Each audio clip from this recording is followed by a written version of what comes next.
Viewers, welcome to meta style. வீடியோக்குள்ள போறதுக்கு முன்னாடி நம்மளோட சேனலை சப்ஸ்கிரைப் பண்ணாதவங்க சப்ஸ்கிரைப் பண்ணிட்டு கொஞ்சம் சப்போர்ட் பண்ணுங்க. வாங்க வீடியோக்குள்ள போகலாமா? ககன் பூமி சீரியல்ல என்ன நடக்குதுன்னு பார்க்கலாமா? செரியோட வழக்கு கோர்ட்டுக்கு வருது. அப்போ செரிக்கு எதிராக எல்லா ஆதாரமே இருந்ததுனால நம்ம செரியை பெயில எடுக்கவே முடியல. அதுக்காக அவங்களுக்கு கால அவகாசம் கொடுத்து ஜெயிலே மறுபடியும் போட. இதை பார்த்துட்டு அபூர்வாக்கு சந்தோஷம்னா சொல்ல முடியல. அவ்வளோ சந்தோஷப்படுறாங்கப்பா. என்னதான் பண்ணாலும் செரியை வெளியே கொண்டே வர முடியாது. அவன் லில்லியை என்ன பாடுபடுத்தினா அதுக்கான தண்டனையை தான் அவன் இப்ப அனுபவிச்சுட்டு இருக்கான் அப்படின்னு சொல்ல, இதை கேட்டுட்டு பூமி சொல்றாங்க, இங்க பாருங்க, நீங்க தான் லில்லியை அனுப்பி வச்சு செரி இந்த மாதிரி எல்லாம் மாட்டி விட்டு இருக்கீங்க. கண்டிப்பா சொல்றேன், நீங்க பண்ண சூழ்ச்சி எல்லாமே ஒரு நாள் இல்லைன்னா ஒரு நாள் வெளியே வந்துதான் தீரும். அது மட்டும் எங்களுக்கு நல்லாவே தெரியும் அப்படின்னு சொல்லிட்டு ககனும் பூமியும் அங்க இருந்து போயிடுறாங்க. இந்த பக்கம் நம்ம பூமியும் ககனும் என்ன பேசிட்டு இருக்காங்க அப்படின்றத நம்ம நட்சத்திரா வீடியோ ஆதாரமா எடுக்க போறாங்க.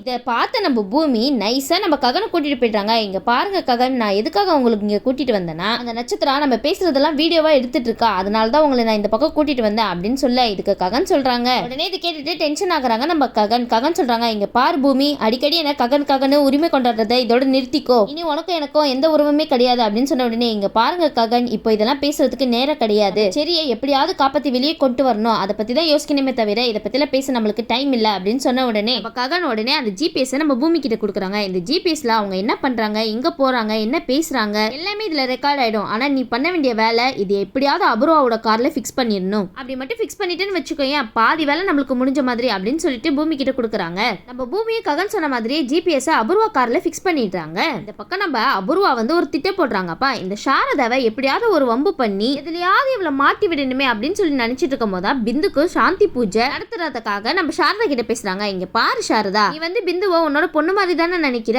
அப்போ நீயே வந்து வீட்டுல வந்து பூஜை பண்ண அப்படின்னு சொல்லிட்டு சாரதாவை தூண்டி விட்டுட்டு இருக்காங்க. ஒரு பக்கம் நம்ம சாரதாவும், ஆமா பிந்துவும் நம்ம பொண்ணு மாதிரி தானே, அவளுக்கு ஏதாவது நல்லது செஞ்சே ஆகணும் அப்படின்னு சொல்லிட்டு நம்ம சாரதாவும் வீட்டுக்கு வராங்க. இதை பார்த்த கிருஷ்ணா ரொம்ப பயங்கரமா அதிர்ச்சி ஆறாங்க. சாரதா, நீ எப்படி இந்த வீட்டுக்கு வந்த அப்படின்னு சொல்லி கேட்ட உடனே அபூர்வா வந்து சாரதாவை பார்த்து கேள்வி கேட்கறாங்க, உனக்கு எவ்வளவு தைரியம் இருந்தா இந்த வீட்டுக்குள்ள வருவே? அப்ப நம்ம சாரதா சொல்றாங்க, பிந்துவா என்னோட பொண்ணு மாதிரி தானே, அவளுக்கு சாந்தி பூஜை பண்றதுக்காக இந்த வீட்டுக்குள்ள வந்திருக்கேன், இதுல என்ன தப்பு இருக்கு அப்படின்னு சொல்லிட்டு நம்ம சாரதா கேட்க உடனே அபூர்வா வந்து, அடடா நம்ம போட்ட பிளான் எல்லாம் சூப்பரா ஒர்க் அவுட் ஆகுதே, அபூர்வா சாதிச்சுட்டடா நீனு அப்படின்னு சொல்லிட்டு அவங்களே பெருமையா பேசிட்டு இருக்காங்க.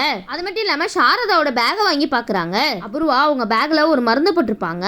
அந்த மருந்து இருக்கிறது நம்ம சாரதாக்கே தெரியாது. அந்த மருந்தை எடுத்து எல்லார்கிட்டயும் காமிக்கிறாங்க. பாத்தீங்களா இவ பேக்ல என்ன வச்சுட்டு சுத்திட்டு இருக்கான்னு. இவ தன்னோட பொண்ணோட வாழ்க்கையை கெடுத்த பிந்துவோட வாழ்க்கை நல்லாவே இருக்க கூடாதுக்காக தான் இந்த இடத்துக்கு வந்திருக்கா. அதனாலதான் இந்த மருந்தை சாந்தி பூஜை பண்றேன்ற பேர்ல பிந்துக்கு கொடுக்கறதுக்காக வந்திருக்கா அப்படின்னு சொன்ன உடனே இதை கேட்டுட்டு மீராக்கு செம்ம பயங்கரமா கோவம் வருது. உனக்கு எவ்வளவு தைரியம் இருந்தா என்னோட பொண்ணோட வாழ்க்கையை கெடுக்கிறதுக்காக இந்த மாதிரி ஒரு காரியத்தை பண்ணுவேன். உடனே சாரதா சொல்றாங்க, இல்ல மீரா, நீ என்ன தப்பா புரிஞ்சிட்டு இருக்க, பிந்துவோட வாழ்க்கையை கெடுக்கிறதுக்காக எல்லாம் இங்க வரல, இந்த மருந்து எப்படி என் பேக்குள்ள வந்துச்சுன்னு எனக்கு தெரியவே தெரியாது அப்படின்னு சொன்ன உடனே மீரா சொல்றாங்க, இந்த நாடகம்லாம் இங்க நடத்தாது நீனு. உடனே சாரதா சொல்றாங்க, ஒரு பொண்ணை பெத்த எனக்கு தெரியாதா, இன்னொரு பொண்ணோட வாழ்க்கையை கெடுப்பேனா என்ன நானு? அப்புறம் சொல்றாங்க சாரதா கிட்ட, அப்பனா நீ என்ன நினைச்சிட்டீங்க வந்திருக்க, இல்லையே பிறக்க கூடாது அப்படின்றனால தானே இந்த மருந்தை வந்து பிந்துக்கு கொடுக்கலாம்னு நினைச்சு வந்த, நீ எவ்வளவு பெரிய தில்லாலங்கடையா இருந்திருப்ப, உன்னெல்லாம் சும்மாவே விடக்கூடாது, உன்னை என்ன பண்ற பாரு அப்படின்னு சொல்லிட்டு இந்த விஷயத்தெல்லாம் நம்ம சந்திரா காதுல தான் போடுறாங்க.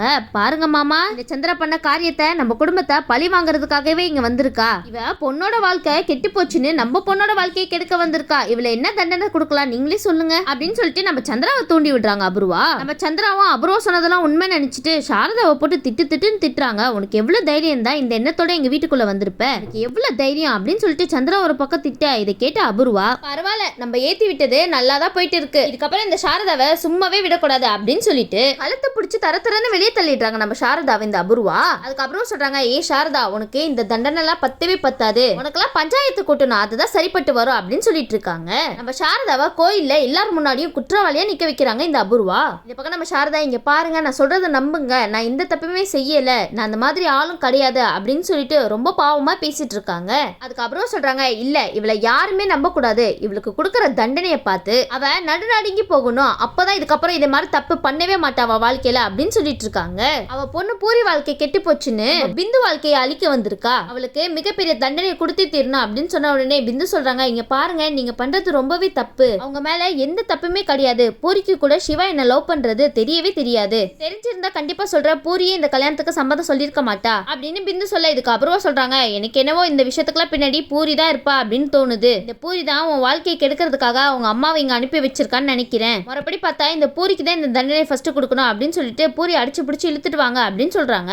கை கால்லாம் ஃபர்ஸ்ட் முறிச்சு போடணும், அப்பதான் அவ அடங்குவா, அதுக்கப்புறம் இவளை அடுக்கணும் அப்படின்னு சொல்லிட்டு இருக்காங்க இந்த அபூர்வா. சாரதா சொல்றாங்க இங்க பாருங்க எந்த தண்டனை கொடுத்தாலும் எனக்கு கொடுங்க, தயவு செய்து என்னோட பொண்ணு இதெல்லாம் இழுத்து விடாதீங்க அப்படின்னு சொல்லிட்டு நம்ம சாரதா ரொம்பவே கெஞ்சுறாங்க. ஆனா இந்த அபூர்வா எதுவுமே கேட்கற மாதிரி தெரியல. சரி சாரதா, உன்னோட பொண்ணுக்காக நீ எந்த தண்டனை வேணாலும் அனுபவிக்கலாம்னு முடிவு பண்ணிட்ட, அதனால உனக்கு 100 சாட்டடி கொடுக்க போற, அதை நீ வாங்கிக்கோ அப்படின்னு சொல்லிட்டு அபூர்வா ஒரு பக்கம் யோசிச்சுட்டு இருக்க. இன்னொருத்தவங்க சொல்றாங்க இல்ல இவங்களுக்கு இந்த தண்டனை எல்லாம் பத்தவே பத்தாது, ஊர் மத்தியில இவங்களை கட்டி போட்டு கல்லால அடிக்கணும், இப்படி எல்லாம் கொடுமைப்படுத்தினாதான் இந்த மாதிரி ஆளுங்க எல்லாம் திருந்துவாங்க அப்படின்னு சொல்லிட்டு அந்த இடத்துல ஒரு ஆள் விடாம சாரதாக்கு எல்லாருமே எதிராக பேசிட்டு இருக்காங்க. இந்த விஷயம் எப்படியோ நம்ம பூமிக்கு தெரிய வர நம்ம பூமி வந்து சாரதாவை எப்படியாவது காப்பாத்தி ஆகணும் அப்படின்னு சொல்லிட்டு அந்த இடத்துக்கு வந்துட்டு இருக்காங்க. உடனே இங்க இருந்து ஒரு ஆள் வந்து கல்லை தூக்கி விசிறாங்க. உடனே பக்கத்துல இருக்கிற மின்கம்பத்துல போய் விழுந்துருது. அப்ப அங்க இருக்கிற ஒயர் எல்லாமே வந்து பிளாஸ்ட் ஆகி நம்ம பூமி எல்லா ஒயரையுமே கட் பண்ணி விட்டுறாங்க. ஃபுல்லா கரண்ட் போக நம்ம பூமி ஸ்மார்ட்டா இந்த இடத்துல யோசிச்சு நம்ம சாரதாவை அந்த இடத்த விட்டு கூட்டிட்டு போயிடுறாங்க.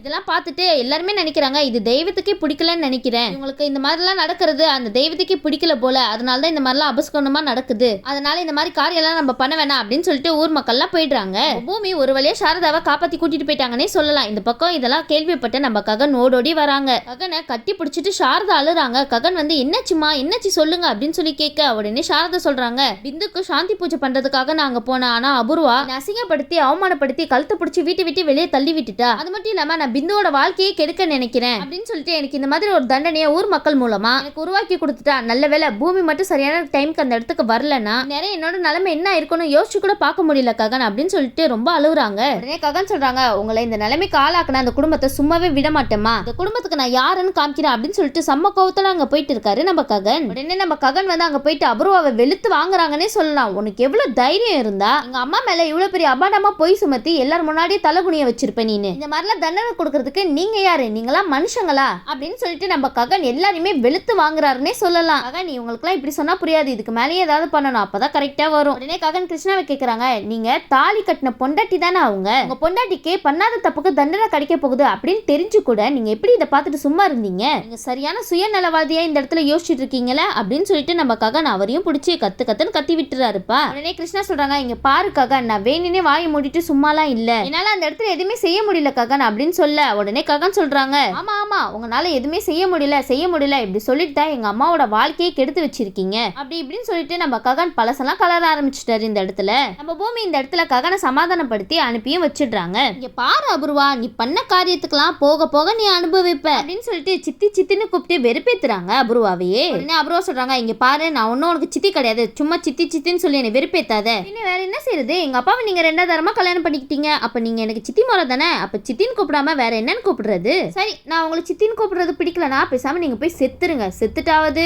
எனக்கு சித்தின்னு கூப்பிட அதுக்கப்புறம் யாருமே இருக்க மாட்டாங்களே அப்படின்னு சொல்லிட்டு பூமி அபூர்வா கிட்ட செம்மையா மாஸ்க் காமிக்கிறாங்கன்னே சொல்லலாம். இதெல்லாம் கேட்டுட்டு நம்ம அபூர்வாக்கு என்ன பண்றதுன்னே தெரியாம நிக்கிறாங்க. அப்ப பூமி சொல்றாங்க இங்க பாருங்க சித்தி, உங்களோட ஆட்டத்தெல்லாம் அடக்குற நேரம் வந்துருச்சு, நீங்க பண்ண எல்லா வேலையுமே நான் AI டெக்னாலஜி மூலியமா எல்லாத்தையும் எங்க அப்பா கிட்ட நிரூபிக்கிறதுக்கு எவ்வளவு நேரம் ஆக போகுது சொல்லுங்க அப்படின்னு சொல்லிட்டு நம்ம அபூர்வாவை கதி கலங்க வச்சுட்டாங்கன்னே சொல்லலாம். நம்ம பூமி இந்த இடத்துல அபூர்வாக்கு விட்ட மிரட்டல் பிடிச்சிருந்துச்சா இல்லையான்னு கமெண்ட்ல சொல்லுங்க. இந்த வீடியோ உங்களுக்கு பிடிச்சிருந்துச்சுன்னா மறக்காம மெட்ரஸ் ஸ்டைல லைக் பண்ணுங்க, ஷேர் பண்ணுங்க, சப்ஸ்கிரைப் பண்ணிடுங்க. தேங்க்யூ.